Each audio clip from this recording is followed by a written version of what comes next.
What's up, mofos? JJ back here this time for another golf video for the PGA Championship in 2020. It's going to be at TPC Harding Park. This puppy starts on Thursday on August the 6th, 10 o'clock a.m. Eastern. I'm here with Mangone and an additional special guest, BigT. What's going on, boys?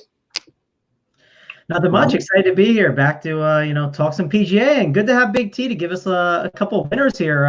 BigT, do you have like 20 plays for us in golf this week? I mean, you guys keep making fun of me, but all I've done all week is pick winners for the run bet side. Like, it's not even just week. It's not even just week, Tony. It's been like a 3-week stretch. This sample is growing much more than a small one. I mean, winners win. That's the theme of the night tonight. We've said it on all the podcasts. Winners win, Mangone, and that's what I do. Another winning night tonight. I can't wait to get in the golf, too, because I got some for sure winners this weekend in the golf. Awesome. And as always, we recap from the previous week. Now, coming into this video, we're up 5.5 units from the golf plays we've given out. Last week, collectively, we gave out Answer versus Fowler, which was a push. Xander top 20 at plus 100, which was a win. Top European finish, Rory Mcilroy, minus 120. That was a loser. We lost 0.5 units on our outright. So overall, nothing big, nothing small. I mean, nothing small or big. About a 0.7 unit loss for the week. Brings us to 4.8 units for the year, or for these 7 or so videos. I was fortunate, though, to win another one of my bets. So hoping to stay hot here in this video as well. Now, Mangone, if you could just briefly talk on this course, and obviously it being a major, what kind of makes this different in your handicapping approach, and maybe some things you're looking for from this course, maybe versus your other standard courses we've seen over the last 5-6 weeks? Yeah, so the things I kind of care about looking at this course is being long off the tee is helpful. Brooks basically has said, like, it's going to cancel out half the field. You have to be a big hitter, but I do think you have to be accurate too, right? Like, you could be a big hitter, but you got to be able to not be in that nasty rough. And then I want those guys that are good on approach, and I don't mind a bad putter here. Some faster greens, and when you have those faster greens, that can negate it. So ultimately, I'm looking for just, like Tony always says, I'm looking for some good ball strikers, good approach players, and you got to be a little bit long off the tee. Or if you're not going to be long off the tee, what I need to be is accurate off the tee. So that's kind of mainly what I'm looking at. Awesome. And now, Tony, I know we were talking a little bit before this on the DFS video too. You're a big Brooksy guy, right? I mean, is that something you're just kind of going all in on for him? You love the outrights, you love his matchups, or are you taking a little maybe 50-50? What's the take with Brooks in this tournament? Because ultimately it does look like his odds kind of swung big. The market kind of loves him right now. Has it swung too far, or is there still a lot of value on him? Yeah, so Big Dick Brooks, I like to call him on the majors. I mean, we got the big shaft hanging around, but like you said, I mean, it's a big difference between DFS and sports betting. In sports betting, I mean, he's 11-1. I do think there's kind of value there, but it doesn't like get me super excited. Like, I'm not going to go crazy to bet anyone, honestly, at 11-1 in a field like this. He is my pick to win the tournament. I definitely think he's the best play of the tournament. But rather than play him at 11-1, I'd rather play a couple guys down low further. That I just would rather take a couple long shots at 100-1, 125-1, that type of thing. I mean, 11-1 isn't that great. I do think he's going to win the tournament, though. So, I mean, I have no problem with firing a unit or something on 11-1. So, yeah, I mean, the value's kind of gone, but I do like it still. Awesome. Yeah, we'll touch on outrights probably right before we close out the video. As well, because I know you like a few guys up in those 3-digit areas. Mangone, as far as like bets that you're looking for this, what are some targets you're on? And then I'll give out mine, and then we'll go to Tony. Yeah, so one golfer that I'm pretty high on in general on this tournament. Again, he's not this bomber, but he's longer off the tee than you expect, and he's super accurate always. And again, like, I don't care about the putter as much this week. It's California native, Mr. Colin Murakawa. I mean, he's played here a ton. He's got like 12 events that he's played here. He's got like second and third in like an amateur event here. He knows the course well from, University of California. So he's definitely, gotten his work and time in here. So yeah, I think Colin Murakawa, he's an amazing play here in this spot. So I'm looking at some of his matchups right here. I got plus 300 on him in a group bet, right? And we're going to put 0.5 units on this. So here's the group he's going up against. And Tony, you got to tell me, this is a great spot, right? Morikawa against Tiger, easy. He should take him out. Fitzpatrick, he's a pretty solid option, but I still feel better about Murakawa. He gets Jason Day he's got to take out, which Jason Day's been playing a lot better. But again, Murakawa, I have more confidence in him. And then Mr. Gary Woodland, who I do like Woodland, but he has struggled off the tee, which you do have to be good at. So I think there's some decent guys in there, but to get plus 300 at 0.5 units, I'm in on that. And I'm also taking him top 20 at minus 110 at 0.5 units. So that's my first Murakawa bet I'm taking. Tony, what do you think of that little group bet I have there in the top 20? I mean, can I take those for a unit just to make more than you? Because those wagers are good. Like, you only got a half unit. I want to put a full unit on those because those are winners, man. Morikawa's a winner, and winners win. You can't be putting a half unit. Like, those are winners. Come on, man. Well, we're trying to be smart here in the video. That's why, you know. We need a unit. Like, no. We need a unit. How many wagers is there? I need to get it. So Tony, we'll give you a half unit there as well. So I need a full unit. What's the odds on that? Seriously, the one you said with what's the 6 balls? Are those 6 balls? It's like a 6. Yeah, it's a tournament matchup. It's plus 300 for Murakawa. Yeah, I need a unit on that on the show. I mean, just to bring it back, it's on DraftKings, and you know me, I can't get a full unit down, guys. I mean, come on. Jet, I mean, there's wanted dead or alive signs of Mangone's face if you walk into Atlantic City, Vegas. Okay, so for me, I'm on a similar bet as well. Another group play. I like Patrick Cantley here. Group winner versus, and it's just really an odds play. I mean, you're getting 350 here, or 3.5 to 1 with Cantley versus Xander, Dustin Johnson, Daniel Berger, Webb Simpson. And again, I think Xander could end up obviously playing better than him. I think Cantley plays better than the other 3. And now I'm getting basically what I consider to be 3.5 to 1 versus Xander. So I look at that as a huge value play for me. So that's why I like that. But for me, again, it's only going to be half unit. Tony's not going to like the sound of that, but it's going to be a half unit for me there. And then I like the sound of your half unit more than his half unit. You should have a quarter unit. I got one more half unit bet, Tony. But Tony, you're gonna like this so much. You might Vegas Dave whale winner like 50 units on this one. This is how much I think you're gonna like this one, Tony. Are you ready?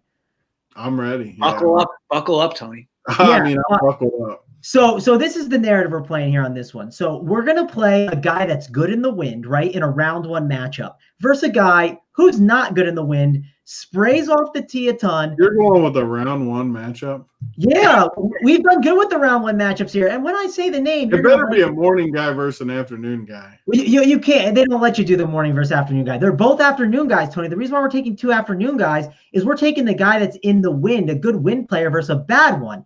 And that's Sergio Garcia at minus 106, right? Good ball striker. Fits all those things, Tony. Really good win guy against Phil Mickelson at minus 106. How do we not like that, Tony? Come on. I mean, how is that only minus 106? I do agree with you. I do like that. I was going to make fun of you. I had every intention of making fun of you when you started talking, but I can't even make fun of that. That is if this is not a bounce back week, I don't know what is. Everything you're saying, Tony's agreeing with. This was not really the plan. This was not really the plan bringing Tony on. I was fully expecting to make fun of him, and I just can't do it because I like that wager. I mean, that one makes a lot of sense. You can get that on FanDuel in Jersey, or I guess any state where it's legal. I know it's DraftKings for sure. Is it on FanDuel too? Did you see that, JJ?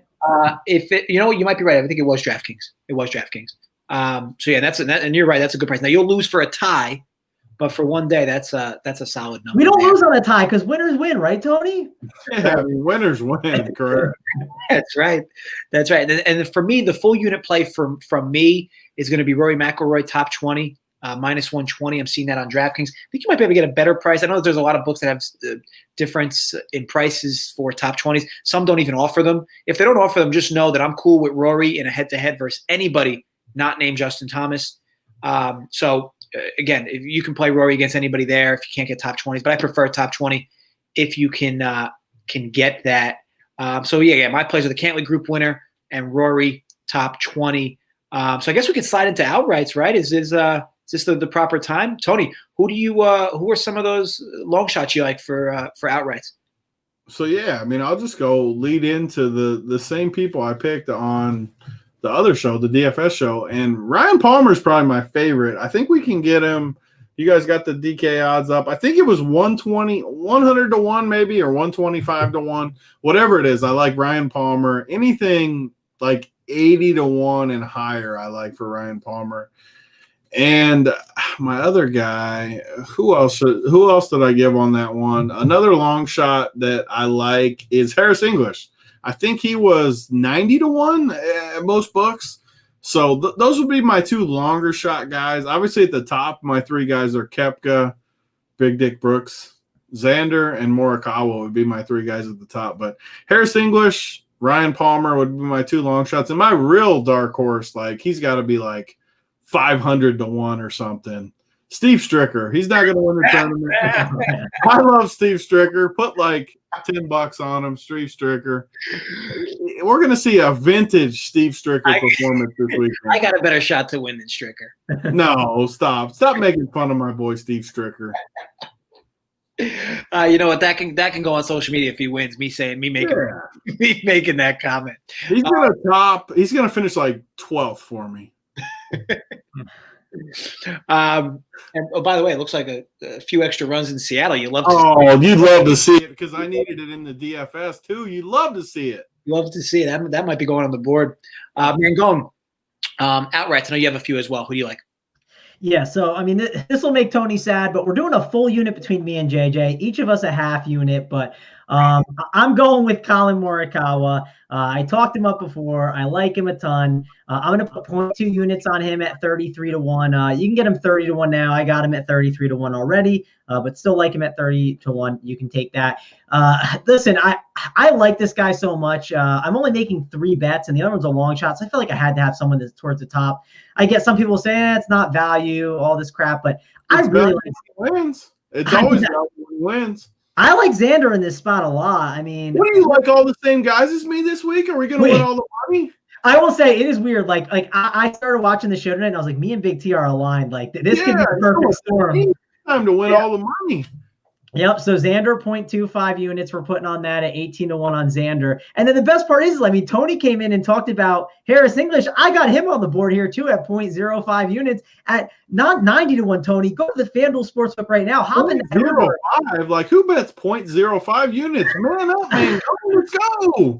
It's part of the value and everything. So we can get him at 110 to 1 at the FanDuel Sportsbook, Tony. So get in that car and go hit that Harris English at 110. I'm driving tonight. Yeah, and I guess to finish off with my end, my half unit outrights. I like McIlroy 0.25. Seeing that at 14 to 1, might even be 15 to 1. 14 or 15 to 1. Cantley at 25 to 1, and Answer at 55 to 1. The Cantley plays for 0.15 units, and the Answer plays for 0.1, again, to get me to that 0.5, and then me and Mangone's total at a full unit. So, I mean, I guess to recap, Tony loves Brooksy in this tournament. Mangone gave you a bunch of extra matchup plays as well. I gave you some matchup plays as well. We also gave you some outrights. We're on 2. So, look, hoping to have a good week overall. And outside of that, any closing notes from you guys with regards to this tournament, things to look for? No, I think when me and Mangone agree on things, that means winners. So you need to give what do we do, JJ? Thumbs up. If you enjoyed the video, thumbs up. If you did not, I hope somebody takes a shit in your mouth. Other than that, guys, please drop comments below. I know this tournament starts a little later tomorrow morning, 10 a.m. So you do have some time. I know we got this video out late, but you still have time to ask questions below. Also follow us at Run Pure Bets on Twitter. We could answer any questions you have there. Join us in the Discord as well, runpurebets.com, where we're all chatting sports bets all throughout the day. And other than that, yeah, guys, look, tomorrow there's going to be a live video from Jay and his crew from Sports Keg. I'm doing a preview show with Holden Kushner for MLB slate on Friday. So a bunch of content coming in over the next few days, and we're going to have a busy weekend as well. So look, everybody, thanks again for tuning in. Thanks for watching. Thanks, Mangone and BigT, for popping in and giving some plays as well. And stay safe, everyone.